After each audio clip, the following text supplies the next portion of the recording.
times na, sabi niya sa kanta ko. Alam ko din, nung una na tayo magkita, para natin attraction lang ang nakikita ko sa iyo. Kala ko lang ganda lang ang naabot ko sa iyo. So, yung sinabi sa akin na kinig ni Pastor Atan, tayo nagsama, wala sa plano.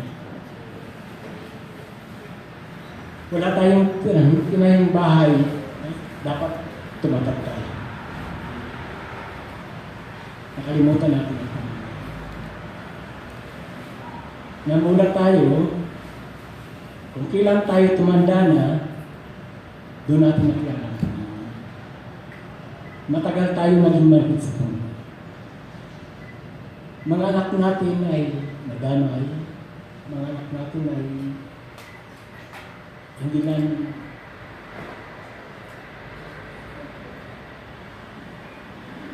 makuha yung kung ano talaga ang pagpapamilya na nasa Diyos.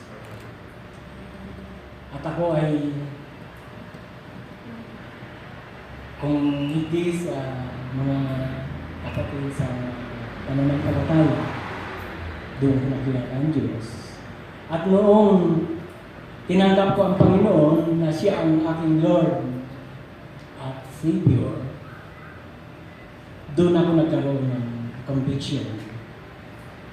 Na ang pag-aasawa pa ay napakalaga pala sa bawat isa. Nagpamilya po tayo, ay hindi matatag.